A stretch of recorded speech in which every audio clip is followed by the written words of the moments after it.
Good afternoon, everyone. We're going to set the scene. You're dispatched to a trauma call that will respond multiple times a month. You're dispatched to a high-speed motor vehicle collision. Your patient's going to be a 22-year-old male who swerved to avoid hitting a vehicle and has struck a tree. He's stuck in the vehicle. You note spider webbing of the windshield, you note a bent steering wheel, and you note that he's caught behind the dashboard. When you assess your patient, you note that he's pale, he's diaphoretic, he is not answering much of your questions. You do not note any signs of external bleeding, but you note when you assess his vital signs that his heart rate is steadily climbing and his blood pressure is decreasing. And you note that the closest trauma center is about 30 minutes away. 10 years ago, I would say that our options are pretty limited. We would take spinal precautions, we put him in a C-collar, get him on a backboard, we get him out of the vehicle, start an IV, we give him fluids, and we do rapid transport to that trauma center. Now we have another option that can combat that. And that option is whole blood pre-hospital transfusion. As a lieutenant for the Hampton Division of Fire and Rescue and a supervisor that's currently assigned to the EMS vehicle, I've seen multiple times in my career where trauma patients rapidly deteriorate because of massive blood loss. And over the past year, I've helped implement a whole blood pre-hospital program that would help treat these patients. This is one of the most significant advancements that I've seen throughout my career, and it allows us to bring hospital-level resuscitation directly to the back of an ambulance. Today I want to explain how whole blood will combat hemorrhagic shock, why timing is so critical, and why programs like this are changing the future of EMS. The leading cause of preventable death following trauma is hemorrhage. Trauma patients do not die because of broken bones or damaged organs. They die because they lose enough blood that their bodies can no longer deliver oxygen to those vital organs. As blood volume decreases, oxygen delivery fails, and without oxygen, the body's organs begin to fail, and the patient rapidly progresses forward towards irreversible shock. Every minute that passes without restoring that circulating blood significantly reduces the patient's chance of survival. There are three factors that we attribute to massive decompensation when it comes to trauma patients, and that is coagulopathy, acidosis, and hypothermia, and this is known as the trauma triad of death. For years, the only way that we have been able to combat the trauma triad of death is utilizing massive amounts of normal saline through large bore IVs. And although saline temporarily increases a circulating volume, it contains no red blood cells, no plasma, and no platelets. These factors are what carries oxygen through blood once the patient has lost large amounts. And in large volumes, saline can even dilute what's remaining in the blood circulating or in the body's circulating system, making it more difficult to stop the ongoing bleeding process. Whole blood, on the other hand, contains all of these components, and it replaces everything that the patient is losing simultaneously. It also restores oxygen-carrying red blood cells, and it provides the plasma that contains the clotting factors, and delivers functional platelets within one single unit. So rather than filling the vascular system, whole blood is treating the underlying cause of the hemorrhagic shock. And research continues to demonstrate that pre-hospital whole blood transfusions are safe, feasible, and associated with improved survival in patients suffering from severe blood loss. And EMS continues to embrace evidence-based medicine. Whole blood has become one of the most promising advancements in pre-hospital care. Of course, having whole blood only matters if we can get it on board early enough.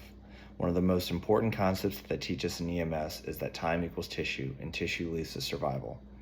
Research has demonstrated that patients who receive whole blood products prior to arrival to the trauma center have drastically improved outcomes. The emergency department, while they work really fast, getting the blood product to the bedside does take time. The patient has to be registered, evaluated, they have to confirm lab values, they have to order the blood from the blood bank, have it prepared, and then have the product delivered to the bedside. This takes on average anywhere between 30 to 60 minutes, and those minutes do matter. If EMS providers begin transfusing blood while they're en route or even at the scene of the patient, oxygen delivery and blood circulating blood volume begins improving long before we even reach the emergency department. Beyond improving patient outcomes, what this program shows is the progression of the field of emergency medical services.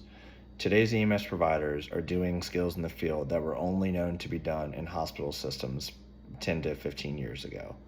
We're doing portable ultrasound, which perform EFAST exams to help identify internal bleeding. We're using mechanical ventilators, which have improved respiratory function over our standard BVMs that we've used for the past decade. We have video laryngoscopy, which improves advanced airway management, and we're using medicines like tranexamic acid to help reduce excessive bleeding. And now, the whole blood program allows us to perform damage control long before we even reach definitive care. Programs like this also improve our preparedness for large-scale events. This would include active shooter situations, mass casualty events, rural EMS, or anything that would require prolonged transport time and allow us to provide care to critically ill patients. For us in Hampton, we have a transport time to a level 2 trauma center, which is Riverside Regional. It's about 15-20 minutes depending on where you're at in the city. To get to our level 1 trauma center, it's anywhere from 30 to 45 minutes away, and that's if you can get air transport to get them there. We have to take into account traffic, our construction at the Hampton Roads Bridge Tunnel, all of which can delay patient care. It's imperative for us to begin this definitive care in the field so we can make a measurable difference.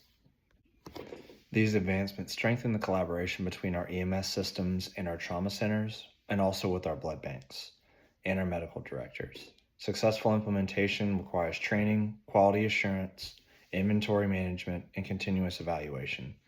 But the payoff is improved patient care throughout the entire trauma system. In closing, we've discussed 3 very important ideas. First, whole blood directly addresses the main problem during hemorrhagic shock, which is replacing oxygen-carrying components of the blood. That includes red blood cells, platelets, and plasma. And these, which are all lost during severe traumatic injuries. Second, administering whole blood earlier before hospital arrival can significantly improve patient outcomes by reducing the delays that we see within the hospital system. And finally, whole blood programs represent another major advancement in emergency medical services. Along with technology like ultrasound, video laryngoscopy, and other evidence-based interventions, pre-hospital blood is redefining what EMS providers can do to accomplish before they reach the hospital. For decades, we've trained our providers that what's best for the patient is to load them up as quickly as possible and get them to the closest definitive care. Today, that philosophy is changing. Every drop of blood that's lost brings a critically injured patient one step closer to death. And by carrying a whole blood in the field, we no longer are waiting for the hospital to save their life. We are bringing life-saving treatment directly to the patient. And in trauma care, minutes matter. Whole blood transfusions transform those minutes into a greater chance of survival. Thank you for your time.